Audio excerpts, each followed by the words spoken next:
Apa yang terjadi kalau masa lalu yang belum kelar kembali mengetuk di saat yang gak tepat? Di balik suara lembutnya, tersembunyi kisah pribadinya yang penuh dilema. Novel ini menggambarkan perjuangan seseorang memahami arti hubungan, kesetiaan, dan pilihan hidup. Ada banyak dialog-dialog yang terasa hidup dan realistis. Jadi seolah-olah kita juga ngerasa sedang mendengar percakapan sehari-hari dengan teman-teman kita sendiri.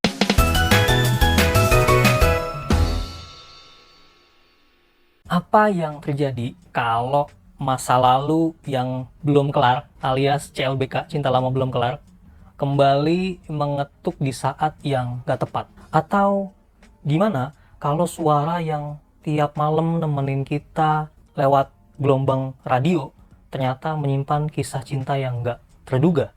Nah, ini adalah kisah soal Rana, seorang penyiar radio yang selama bertahun-tahun membagikan kisah dan saran cinta untuk para penggemar atau pendengar setianya yang namanya itu Diamors.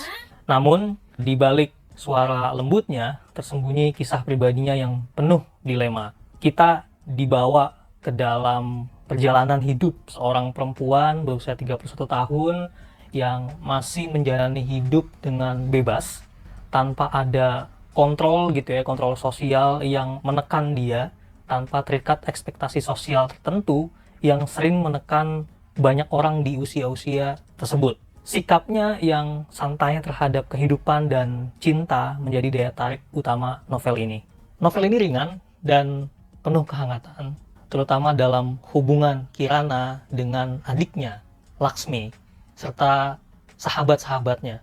Interaksi mereka terasa sangat-sangat natural dan dekat dengan keseharian kita, membuat kita sebagai pembaca itu mudah terhubung dengan emosi-emosi para karakternya. Tapi di sisi lain juga ada berbagai konflik yang muncul, terutama dalam hubungan antar karakter, misalnya dalam persahabatan, keluarga, maupun percintaan.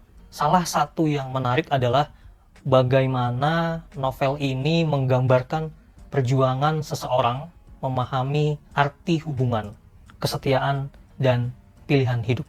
Gaya bahasa yang digunakan di novel ini cukup mengalir dan santai. Jadi ngebuat novel ini nyaman banget untuk dibaca gitu ya, ketika santai atau dalam kondisi apapun, ketika kita di perjalanan misalnya atau dalam waktu luang gitu ya. Ada banyak juga dialog-dialog yang terasa hidup dan realistis. Jadi seolah-olah kita juga ngerasa kita itu sedang mendengar percakapan sehari-hari dengan teman-teman kita sendiri. Nah, kalau kamu penasaran gimana kisah hidup Kirana dan orang di sekelilingnya, langsung aja baca Kirana Cinta karya Anjar Anastasia, gratis hanya di Lentera App.